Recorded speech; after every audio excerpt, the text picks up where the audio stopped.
Hello students, आपके इस channel में स्वागत है। हम फिजिक्स का एक टॉपिक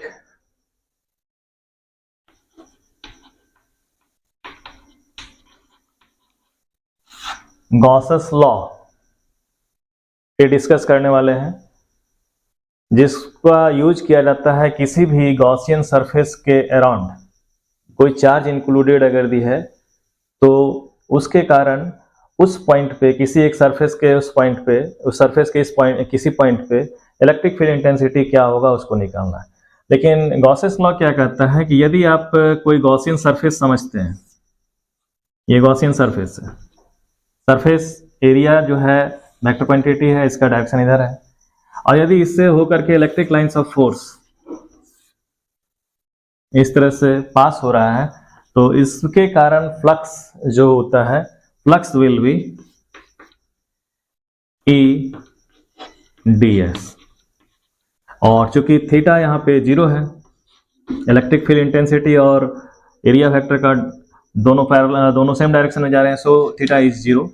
ऐसे केस में E D S cos theta होगा ये, और E D S cos zero का वैल्यू 1 होता है, तो इसका वैल्यू हो गया ई डी एस। ये तो हो गया छोटा सा सरफेस, उसके कारण फ्लक्स। लेकिन यही सरफेस अगर ये बहुत बड़ा हो जाए तो पूरा एक क्लोज सरफेस हो जाए, गॉसियन सरफेस हो जाए, तो ऐसे केस में फ्लक्स जो निकालते हैं वो इलेक्ट्रिक फील्ड और ds का क्लोज इंटीग्रेशन होता है। और उस केस में इलेक्ट्रिक फील्ड चूंकि हर जगह जो है बराबर है तो कांस्टेंट है, इंटीग्रेशन के सिंबल से बाहर कर देते हैं, क्लोज इंटीग्रेशन ऑफ ds। और यदि इस यहाँ से जिसके अराउंड हम स्फीयर बनाए हैं उस पॉइंट से इसका डिस्टेंस r है, यानी कि रेडियस है, तो हम लोग जानते हैं कि क्लोज स्फीयर अगर भी है तो उसका रेडियस हो जाता है, वो एरिया हो जाता है 4 पाई आर स्क्वायर, तो E into 4 pi are square. तो इस कंसेप्ट का यूज करके हम लोग एक सेल है, जो यूनिफॉर्म चार्ज डिस्ट्रीब्यूशन है जिस सेल में, उसके कारण इलेक्ट्रिक फील्ड किसी पार्टिकुलर पॉइंट पे क्या होगा वो, तो हम इसी को हम कंसीडर करते हुए आगे बढ़ा देते हैं। मान लेते हैं ये एक सेल है जिसके अराउंड ये ds के कारण हम लोग फ्लक्स निकाले हुए हैं, और टोटल जो चार्ज इसके अंदर में इंक्लूडेड है वो अगर दी q है, टोटल चार्ज इंक्लूडेड q है, तो इसी को हम लोग फ्लक्स को निकालने का एक और तरीका होता है कि flux equals to Gauss's law के आधार पे कि किसी भी क्लोज सरफेस में जो टोटल फ्लक्स होगा किसी इंक्लूडेड चार्ज के कारण वो q included divided by epsilon not. अब ये इक्वेशन फर्स्ट है और ये इक्वेशन सेकेंड है, दोनों इक्वेशन एक दूसरे को जस्टिफाई कर रहा है, सेटिस्फाई कर रहा है, इसलिए दोनों इक्वेशन एक दूसरे के बराबर होगा। तो ऐसे केस में ये वैल्यू हो जाएगा E into 4 pi are square is equal to Q included divided by epsilon naught, और इलेक्ट्रिक फील्ड इंटेंसिटी हो जाएगा Q इंक्लूडेड कितना है, तो टोटल चार्ज अगर हम लोग Q माने हुए हैं कैपिटल Q, ऐसे केस में Q इंक्लूडेड कैपिटल Q है डिवाइडेड बाई एप्सिलॉन नॉट, और ये 4 pi are square, that is electric field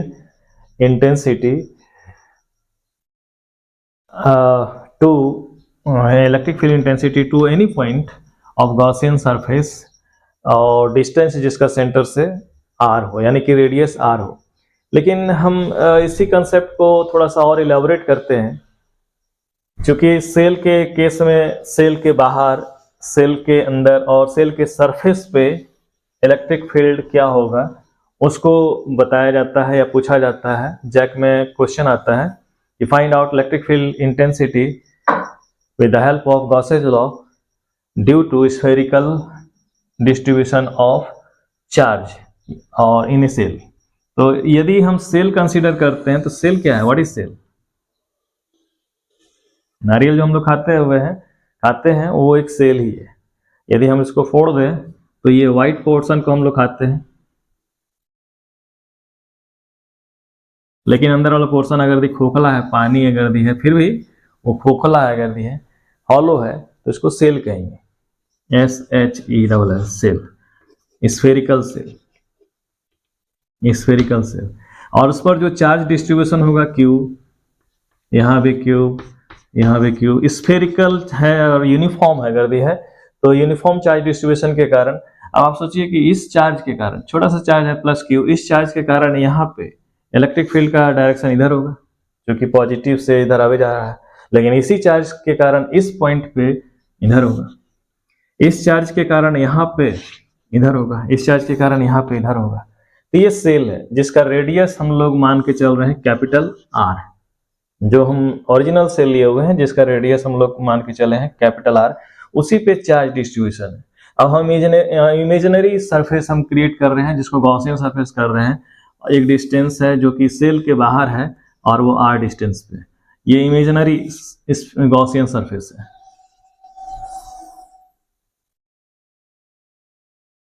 अब इस पर भी उसी तरह से हर डायरेक्शन में इलेक्ट्रिक फील्ड होगा, इस डायरेक्शन में इलेक्ट्रिक फील्ड होगा, इस डायरेक्शन में जाएगा इलेक्ट्रिक फील्ड, यहाँ अगर देख रहे हैं तो इस डायरेक्शन में जाएगा, इधर इस डायरेक्शन में जाएगा, और अगर डिस्टेंस यहाँ रखे हुए हैं R। अब गॉसियन सरफेस ये हो गया, इसको हम लोग गॉसियन सरफेस कहते हैं, लेकिन इस पूरे घेरे के अंदर में, इस पूरे घेरे के अंदर में एक फिल्म आई होगी, एक फिल्म आई है हॉलीवुड को फिल्म देखे होंगे, इसमें डोम जो था कि वो कोई एक सिटी था, उस पर जो है इमेजिनरी तो नहीं लेकिन इनविजिबल डोम था जिससे बाहर कोई नहीं जा पा रहे थे, पूरा उसका कार्य क्षेत्र वही रीजन अंदर में हो गया था, तो वो गॉसियन, वैसा ही सरफेस गॉसियन सरफेस हुआ जिसको हम कंसीडर कर रहे हैं। अब इसके बाहरी दुनिया से हमको मतलब नहीं है, इसके अंदर में कितने चार्ज इंक्लूडेड है उससे हम इस पर किसी भी पॉइंट पे जो है इलेक्ट्रिक फील्ड निकाल सकते हैं। मान लेते हैं यदि एक छोटा सा एरिया इसका है ds, और उसके कारण फ्लक्स जो हुआ वो इलेक्ट्रिक फील्ड मान लेते हैं यहाँ E है, और ds cos थीटा तो 0 है, तो cos 0 का वैल्यू 1 हो जाएगा, तो E ds हो गया।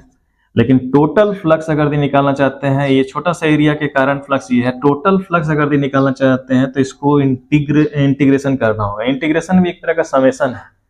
समेशन विथ सम लिमिट यानी कि लोअर लिमिट और अपर लिमिट को ही हम लोग इंटीग्रेशन कहते हैं। जैसे ये समेशन हुआ, किसी भी छोटे छोटे चीज को अगर भी हम लोग जोड़ते चल जाए तो ये समेशन हुआ, इसी को हम लोग इंटीग्रेशन में देखते हैं ds, और ds का इंटीग्रेशन जो होता है वो कंप्लीट जो एरिया है उसके बराबर जाता है। तो कोई भी स्फीयर का एरिया होता है 4 पाई r स्क्वायर, यानी कि इसका इंटीग्रेशन क्लोज्ड इंटीग्रेशन अगर भी कहते हैं तो 4 पाई r स्क्वायर। तो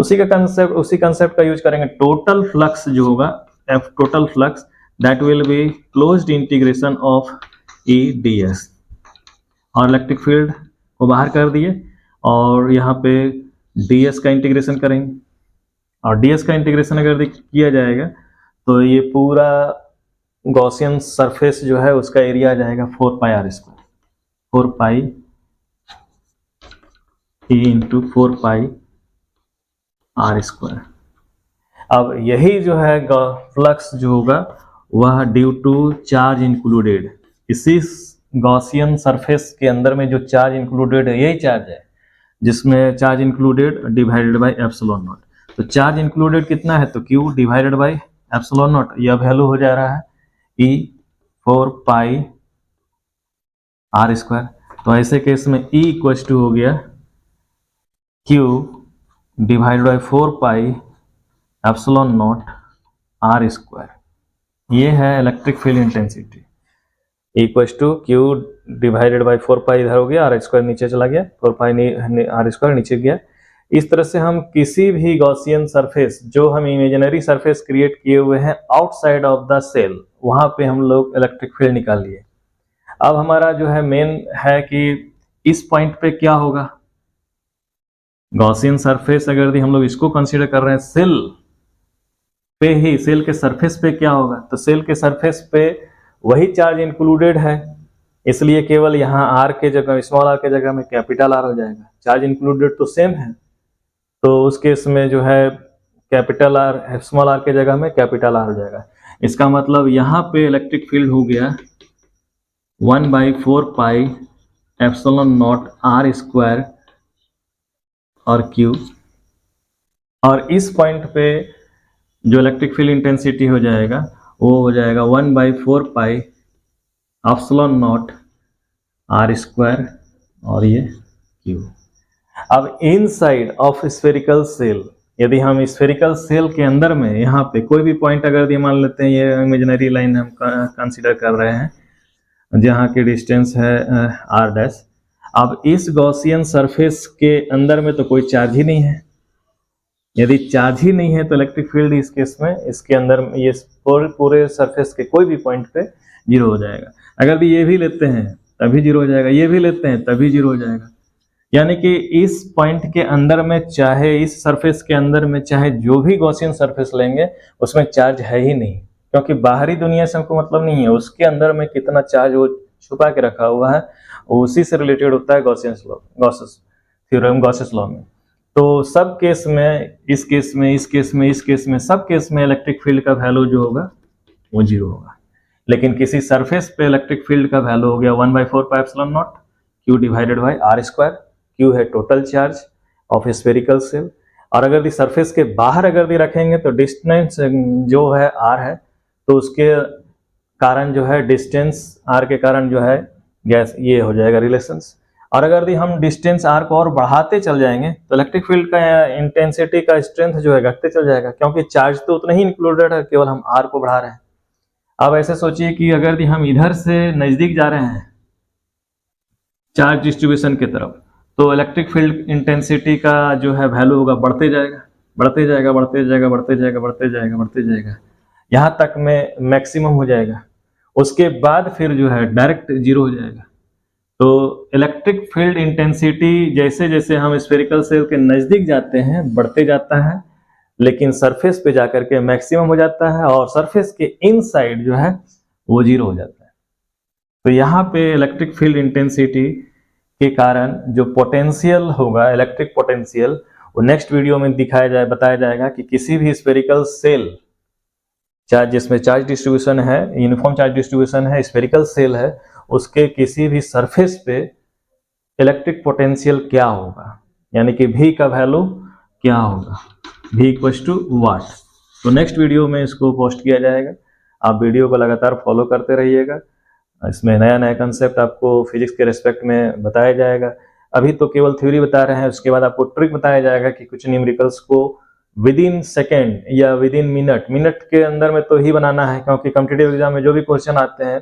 उसको आपको मान के चलिए कि 1 या 2 मिनट के अंदर में, 1 मिनट के अंदर में आपको बना देना है। जेईई मेंस का क्वेश्चन अगर भी है तो टाइम लेता है, नीट का क्वेश्चन है तो तुरंत बन जाएगा, और अगर भी जैक का क्वेश्चन है, झारखंड एकेडमिक काउंसिल का क्वेश्चन है, ऑब्जेक्टिव क्वेश्चन या सीबीएसई क्वेश्चन है, तो अभी देखा जा रहा है कि ज्यादातर जो कॉम्पिटिटिव एग्जाम के क्वेश्चंस है वही पुट कर दिए जा रहे हैं एकेडमिक एग्जाम में। इसलिए एकेडमिक एग्जाम का क्वेश्चन थोड़ा टफ बन जा रहा है, सीबीएसई के रेस्पेक्ट में भी बोल रहे हैं और जैक के रेस्पेक्ट में। लेकिन कंसेप्ट अगर हम सब जानते रहेंगे तो फिर उसको जो है हम लोग बना सकते हैं, उसमें कोई बहुत बड़ी बात नहीं होगी। लेकिन ट्रिक और कंसेप्ट दो चीज को आपको अप्लाई करना होगा। कंसेप्ट पहले अप्लाई कीजिए, बाद में हम किसी स्टेप को अगर छोड़ भी देते हैं तो ट्रिक हो जाएगा। ट्रिक क्या हुआ, तो जैसे अभी हम आपको बताया कि डिस्टेंस अगर जो है इधर कम करते चले जाए तो इलेक्ट्रिक फील्ड इंटेंसिटी जो है बढ़ता चला जाएगा, लेकिन इस पॉइंट पे मैक्सिमम होगा। तो क्वेश्चन आ जाएगा कि किसी स्फेरिकल चार्ज डिस्ट्रीब्यूशन है, यूनिफॉर्म चार्ज डिस्ट्रीब्यूशन है inside shell, charge distribution of shell अगर दी है तो उसके कारण इलेक्ट्रिक फील्ड इंटेंसिटी मैक्सिमम कहाँ होगा, आउटसाइड ऑफ सेल या इनसाइड ऑफ सेल या at the surface of the shell. तो surface of the shell electric field intensity maximum होगा और इससे बाहर जो है घट जाएगा और इसके अंदर तो जीरो हो जाएगा। और इसी को यूज करते हुए में अगर स्फेरिकल कोई बॉडी बनाया जाए,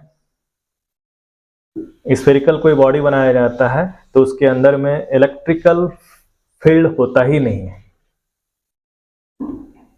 जैसे रेलवे का जो इंजन है उसको अगर सिलेंड्रिकल बनाया जा रहा है, सिलेंड्रिकल आकृति बनाया जा रहा है और हम लोग यहाँ पे बैठे हुए हैं सीट पे। ये सीट है, इस पर हम लोग बैठे हुए हैं। यदि इस पर बिजली कड़कती है, बिजली अगर इस पर जो है गिरती है, बादल के समय, बारिश के समय में अगर बिजली थंडरिंग हो रहा है और बिजली कड़क रहा है और इस पर अगर बिजली गिरे भी तो हम लोग भी सेफ है, हम लोग सेफ है, क्योंकि अंदर का पोर्शन हॉलो है और हॉलो अगर है तो टोटल जो चार्ज होगा वो सरफेस पे चला जाएगा और अंदर का जो इलेक्ट्रिक फील्ड होगा वो जीरो हो जाएगा, यानी कि हम लोग उस केस में सेफ रहेंगे। एरोप्लेन में भी यही कंसेप्ट लगाया जाता है। यदि इसी को एरोप्लेन अगर बना दिया जाए इस टाइप से, ये एरोप्लेन अगर हो जाए तो ऐसे केस में भी जो बैठे हुए लोग रहेंगे उनको बिजली का कोई असर नहीं पड़ेगा, पूरे सरफेस पे चला जाएगा, लेकिन वो आइसोलेटेड होंगे।